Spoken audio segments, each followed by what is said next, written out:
Welcome भाई दोस्तों, स्वागत है आपका हमारे YouTube चैनल हयात कोचिंग सेंटर में। मेरा नाम खुशनूद है और आज मैं आपको फिजिक्स पढ़ाने जा रहा हूं। तो फिजिक्स में चैप्टर आपका क्या है, प्रकाशिकी के बारे में बताने जा रहा हूं। प्रकाश किस तरह से व्यवहार करते हैं उसके बारे में। चलिए ठीक है। तो प्रकाशिकी कौन सा चैप्टर है आपका? प्रकाशिकी।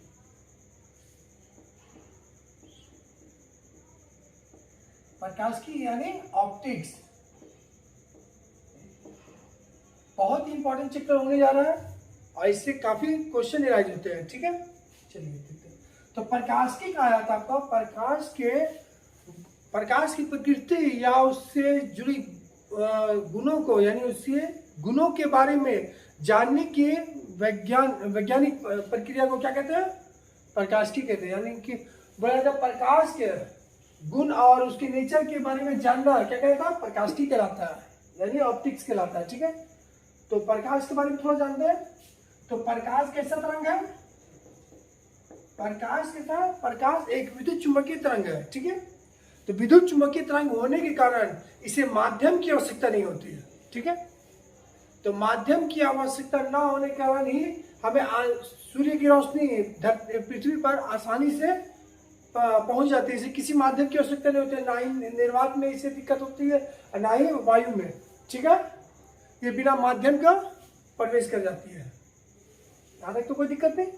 चलिए, तो प्रकाश जो होता है हमारे पास, जो प्रकाश पहुंचती है, प्रकाश का कार्य क्या है वो जानते हैं। तो प्रकाश का कार्य है, प्रकाश जब सूर्य के द्वारा रोशनी प्रकाश जो आती है, तो प्रकाश हमारे वातावरण में जो वस्तु दिखाई देती है वो किसका कारण है?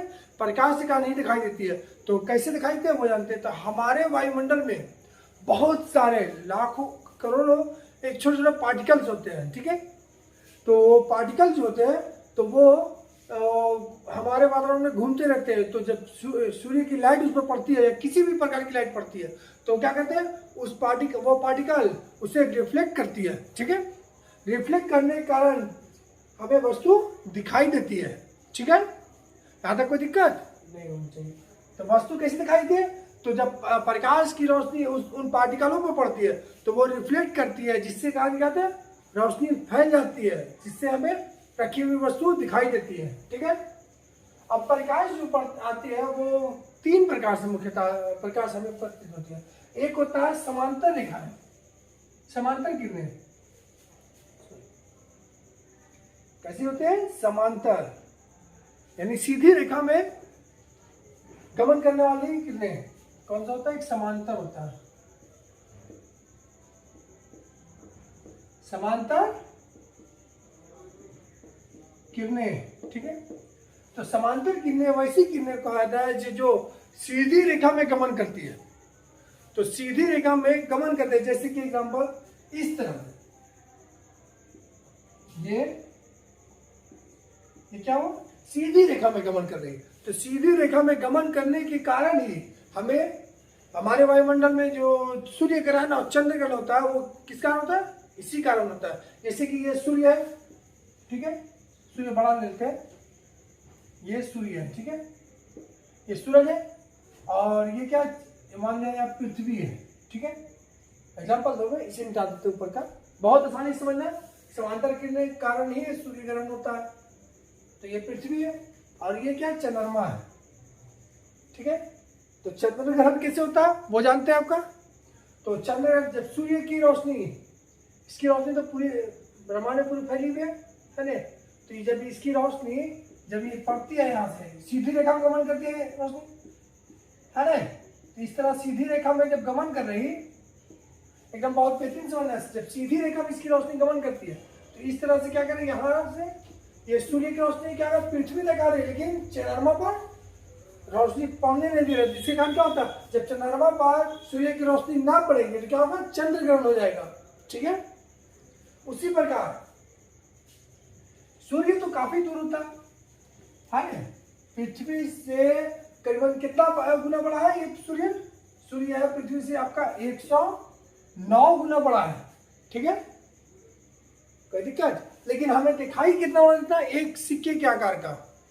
सामने से देखते हैं तो बहुत छोटा सा एक बर्तन के आकार का लगता है कि खड़ा। चांद और सूर्य दोनों, जब पूर्णिमा का चांद देखोगे और सूर्य देखोगे तो लगेगा कि दोनों बराबर है, लेकिन सूर्य जब पृथ्वी से 109 गुना बड़ा है तो सूर्य चांद से कितना होगा, ठीक है।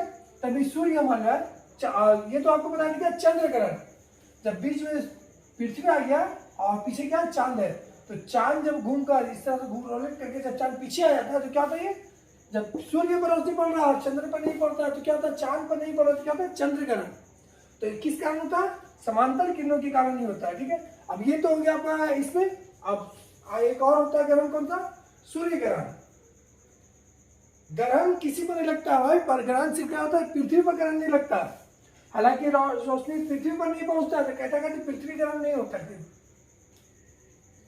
एक होता है अब वाले आपको चांद ले लिया, ये चांद है, ठीक है, और ये पृथ्वी है, ठीक है। यहां तक कोई दिक्कत,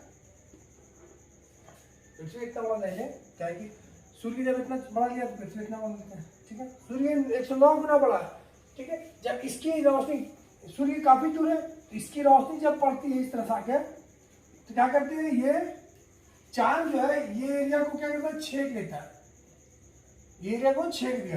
तो ये एरिया में क्या हुआ, यहाँ पर रोशनी, सूर्य की रोशनी डायरेक्ट नहीं आ रही तो क्या होगा, इसी को कहते हैं क्या, सूर्य ग्रहण। चंद्रमा जब बीच में आ जाती है, पृथ्वी और किसके, सूर्य के बीच में चंद्रमा जब आएगी तो क्या होगा, सूर्य ग्रहण। और किस कारण होता है, समांतर किरणों के कारण ही सूर्य ग्रहण और चंद्र ग्रहण होता है, ठीक है। यहाँ तक कोई दिक्कत नहीं होना चाहिए। ये पृथ्वी है भाई, अरे बना दिया पृथ्वी, समझने के लिए समझो क्या, ये पृथ्वी है, ये सूर्य है, ये रोशनी लाइट दिख रहा, ठीक है। सूर्य गोला, यहाँ तक तो कोई दिक्कत नहीं। चंद्र ग्रहण और सूर्य ग्रहण कैसे होता है, जब चंद्रमा बीच में आ जाए तो क्या होगा, आपका सूर्य ग्रहण होगा। और जब पृथ्वी बीच में आ जाए तो क्या होगा, चंद्र ग्रहण। पृथ्वी ग्रहण नहीं होता, ठीक है। पृथ्वी पर लाइट नहीं पड़ रहा, जिसका लाइट नहीं पड़ रहा उसका ग्रहण हो गया, ठीक है। ये समांतर किरणें तो आपको समझ में आ गया। समांतर किरणें कैसे होती है, सीधी रेखा में गमन करने वाली किरणें, ये इस तरह का किरणें, ठीक है। और दूसरा होता है आपका अभिसारी किरणें।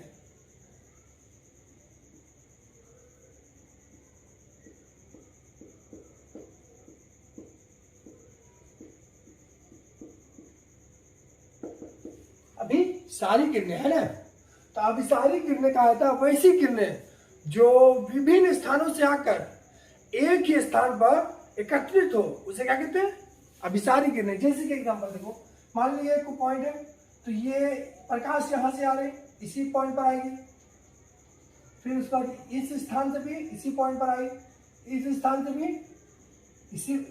इस स्थान तक आ गए। मान लीजिए एक बड़ा पॉइंट है, ठीक है, तो इसी पॉइंट पर आया, ठीक है, इस स्थान से भी इसी पॉइंट पर आया, इस स्थान से भी इसी पॉइंट पर आया। यानी कि विभिन्न स्थानों से एक ही पॉइंट पर प्रकाश एकत्रित हो, उसे क्या कहते हैं, अभिसारी किरणें, ठीक है। जैसे कि एग्जांपल आप देखे होंगे कि क्रिस 3 में रोहित मेहरा ने एक डिवाइस बनाया था जो दर्पण की सहायता से क्या करते हैं, सभी दिशाओं से प्रकाश को अपने पेन के द्वारा, जो डिवाइस था उसके द्वारा गुजारता था। तो सभी दिशाओं से जब एक ही एकत्रित होगा तो क्या होगा, उसे कौन से किरण कहते हैं, अभिसारी किरणें। यहाँ तक तो कोई दिक्कत नहीं, चलिए ठीक है। ये तो हो गया आपका अभिसारी किरणें। और तीसरा होता है आपका अपसारी किरणें।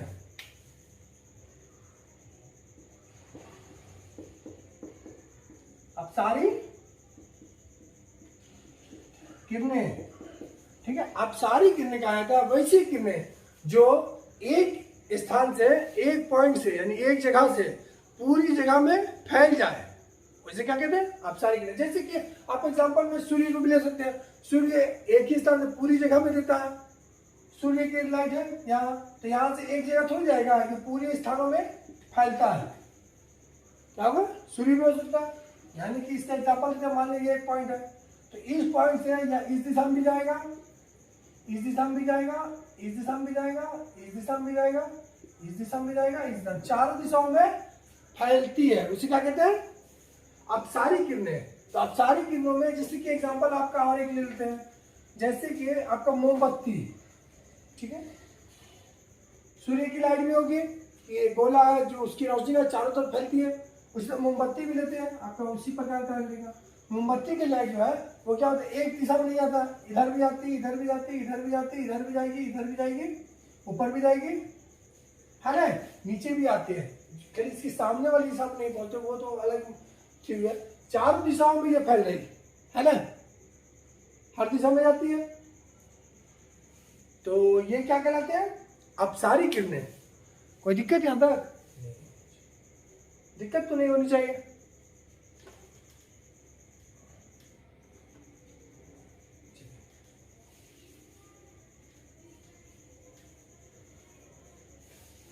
अब आते हैं कि किरणें की आपका जो प्रकाश स्रोत है वो कितने प्रकार से हमें प्राप्त होती है, ठीक है, चलिए वो देखते हैं। तो सबसे पहले आपको देखते हैं प्रकाश स्रोत जो होता है मुख्यतः 5 प्रकार से प्राप्त होती है, ठीक है। एक होता है आपका प्रदीप्त वस्तुएं, प्रदीप्त वस्तुओं के द्वारा, प्रदीप्त वस्तुएं, ठीक है। तो प्रदीप्त वस्तुएं होते हैं वैसी वस्तुएं जो खुद से ऊर्जा प्रकाश को क्या करती है, उत्सर्जित करती है, उसे क्या कहते हैं, प्रदीप्त वस्तुएं। तो प्रदीप्त वस्तुओं में जैसे क्या खुद से कर रहा है तो कौन होगा, सूर्य हो जाएगा आपका। एग्जाम्पल देते हैं, जैसे एग्जाम्पल में आपका क्या होगा, सूर्य वो क्या करता है, खुद से उत्सर्जित करता है, प्रकाश को खुद से उत्सर्जित कर रहा है। दूसरा क्या होगा, मोमबत्ती भी खुद से उत्सर्जित करता है आपका। और भी ले सकते हैं, जैसे कि हो गया बल्ब, वो भी उत्सर्जित करता है, बल्ब भी हो जाएगा आपका, कोई दिक्कत। दूसरा होता है आदीप्त वस्तुएं, ठीक है। एक तो ये हो गया प्रदीप्त जो खुद से वो करता है, दूसरा होता है आदीप्त वस्तुएं, आदीप्त वस्तुएं, ठीक है। आदीप्त वस्तुएं वैसी वस्तुएं कहा जाता है, वैसी प्रकाश की वस्तुएं जो खुद से ऊर्जा उत्सर्जित ना करके क्या करते हैं, दूसरे पर आश्रित होकर अपने आप को दीप्त करते हैं, यानी कि अपने आप को जलाती है और रोशनी बिखेरती है। जैसे कि एग्जाम्पल देखिए, ज्यादा आसान समझ में आएगा। एग्जाम्पल में हो गया आपका चंद्रमा, चांद के पास क्या होता है, अपनी रोशनी नहीं होती। चंद्रमा पास अपनी रोशनी किससे लेता है, सूर्य से अपनी रोशनी लेकर अपने आप को ज्वलित करता है, जिसके कारण हम क्या चंद्रमा दिखाई देता ना। तो चंद्रमा के पास अपनी रोशनी नहीं होती, ठीक है, अपनी प्रकाश उसके पास नहीं है। तो एग्जाम्पल में कौन सा होगा, चंद्रमा,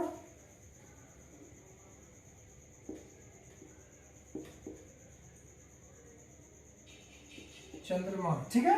एग्जाम्पल में क्या, चंद्रमा हो गया आपका। दूसरा आपका तीसरा आता है पारदर्शी,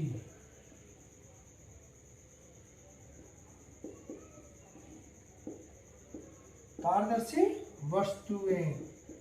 तो पारदर्शी वस्तुएं कहते हैं वह वस्तु जो अपने से प्रकाश की लाइट को सीधी रेखा में अपने से गमन कर जाती है, यानी कि अपने से आर पार होने देती है, तो उसे क्या कहते हैं, पारदर्शी वस्तु है।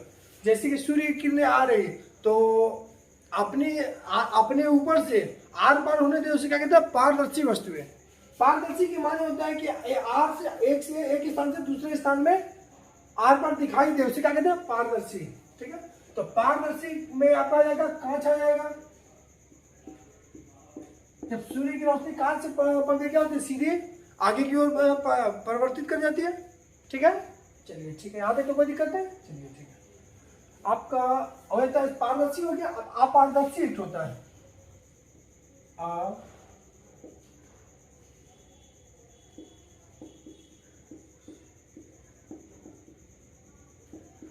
अपारदर्शी वस्तु है, ठीक है।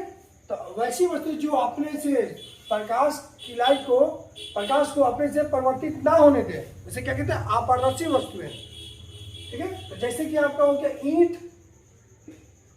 ईंट हो जाएगा, आपका लकड़ी हो जाएगा,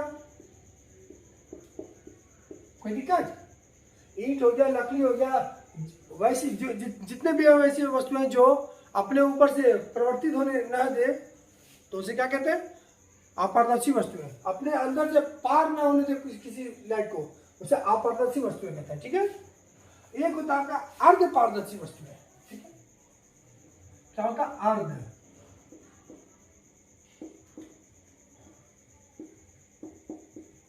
अर्ध पारदर्शी वस्तुएं, ठीक है, अर्ध पारदर्शी वस्तुएं। तो वैसी वस्तुएं जो अपने अपने से कुछ भागों को पार होने दे और कुछ भागों को अवशोषित कर ले, उसे क्या कहते हैं, अर्ध पारदर्शी वस्तुएं। जैसे कि आपका हो गया तेल से सनी हुई कागज। तो तेल से सनी हुई कागज, तेल में डूबी हुई कागज जो रहेगी वो क्या करते हैं, जब उस पर प्रकाश की लाइट पड़ती है, कोई किसी चीज की टॉर्च का मारते हैं किसी का, तो कुछ को वो अपने उससे प्रवाहित करने देती है और कुछ को अवशोषित कर लेती है, ठीक है। तो क्या अर्ध पारदर्शी वस्तु को होगा, तेल से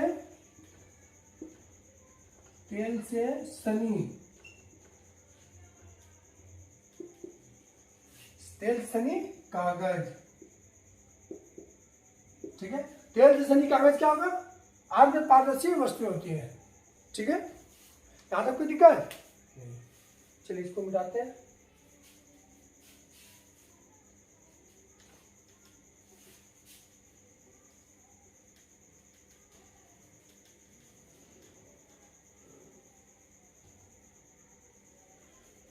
अब हम जानते हैं कि प्रकाश जो होता है वो विभिन्न माध्यमों में विभिन्न प्रकार से क्या करती है, प्रवाहित होती है। प्रकाश का तरंगदैर्घ्य और गति परिवर्तित होती है, लेकिन उसकी फ्रीक्वेंसी जो होती है, उसका जो आवृत्ति होती है वो कभी परिवर्तित नहीं होती है, वो सदैव एक समान होती है, ठीक है। यहाँ तक कोई दिक्कत नहीं।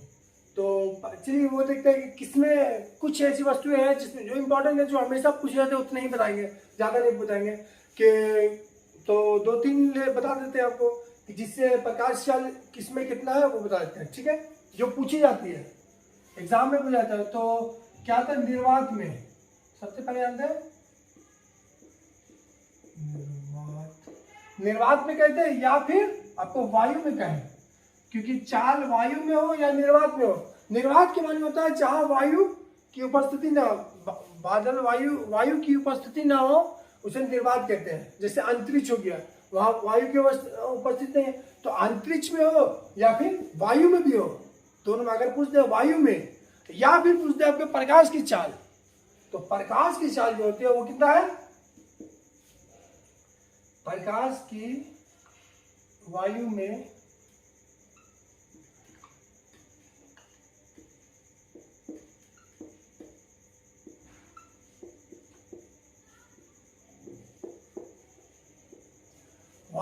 प्रकाश की चाल, ठीक है। निर्वात या वायु में ऑब्लिक दिया, दोनों है, दोनों में निर्वात हो या वायु में, किसी में लिख दे। प्रकाश की चाल क्या होती है, 3 × 10⁸ मीटर पर सेकेंड, 3 × 10⁸ मीटर/सेकेंड होता है, ठीक है। इसे आप अगर किलोमीटर में बताना चाहते हैं तो किलोमीटर में लिख सकते हैं। तो किलोमीटर में कितना होगा, 3 × 10⁵ किलोमीटर पर सेकेंड। तो इसे 3 लाख किलोमीटर पर सेकेंड डायरेक्ट पढ़ सकते हैं आप, या फिर 3 × 10⁸ मीटर पर सेकेंड इसको पढ़ सकते हैं, ठीक है। यहाँ पे कोई दिक्कत, इसको 3 लाख किलोमीटर पर सेकेंड बोला जाता है, ठीक है। ये तो आपका निर्वात में हो गया। अब आता है आपका कांच में, पेन नहीं चल रहा है, कांच में देखते हैं, कांच में वायु की चाल कितनी, प्रकाश की चाल कितनी होती है वो देखते हैं। बहुत इंपॉर्टेंट है ये, 2 से 3 जो क्वेश्चन है वो हमेशा पूछता है। कांच में प्रकाश की चाल, ये डॉट डॉट समझते हो रे, ऊपर के लिखा हुआ को नीचे पैरेलल किया है, ठीक है, चाल है कितना है। तो कांच में प्रकाश चाल कितना होता है, तो कांच में होता है इसका 2 × 10⁸ मीटर पर सेकेंड, 2 × 10⁸ मीटर पर सेकेंड। कोई दिक्कत? ये तो दो, एक और बता देते हैं आपको। जल में मुख्यतः यही 3 पूछे जाते हैं, 3 से ही क्वेश्चन आता है आपका। जल में प्रकाश की चाल, तो जल में प्रकाश की चाल कितना होता है?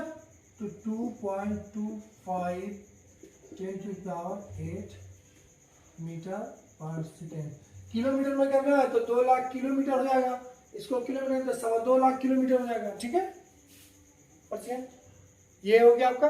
और एक चीज जानते हैं कि प्रकाश जो है पृथ्वी पर सूर्य द्वारा जो प्रकाश है जो पृथ्वी पर कितने समय में पहुंचता है? तो सूर्य द्वारा जो प्रकाश जो है पृथ्वी पर कितने समय में पहुंचता है?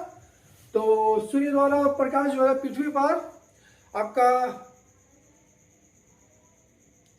सेकेंड में बताते हैं तो 499 सेकेंड या फिर 8 मिनट 19 सेकेंड, लगभग 20 सेकेंड देता है।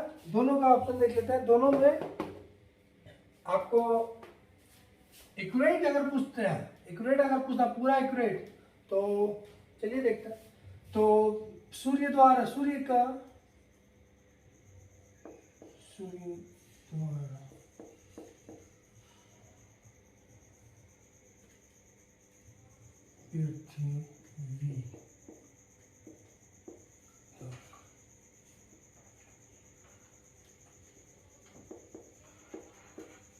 सूर्य द्वारा पृथ्वी तक का प्रकाश, ठीक है। प्रकाश की चाल क्या होगा?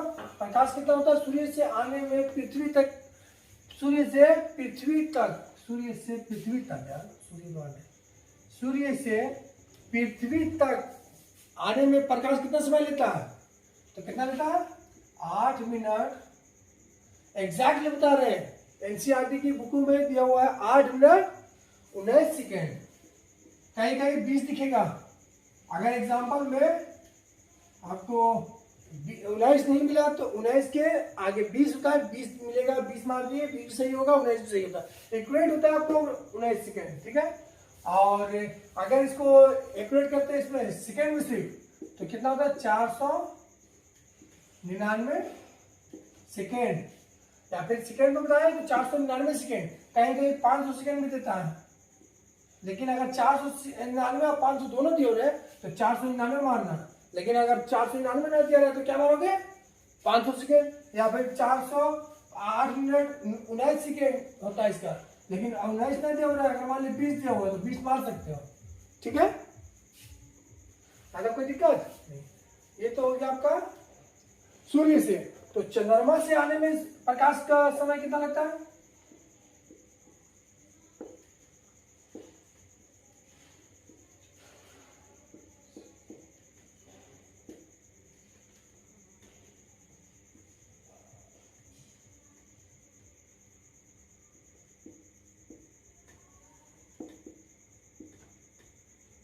पृथ्वी तक आने में प्रकाश, ठीक है। तो चंद्रमा से पृथ्वी तक आने में प्रकाश लगभग लगता है आपका 1.3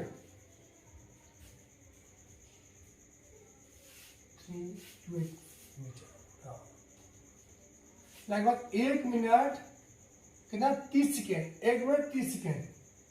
कोई दिक्कत? कहीं कहीं देता है 1 मिनट, एनसीईआरटी की बुकों में 1 मिनट 28 सेकेंड देता है, ठीक है।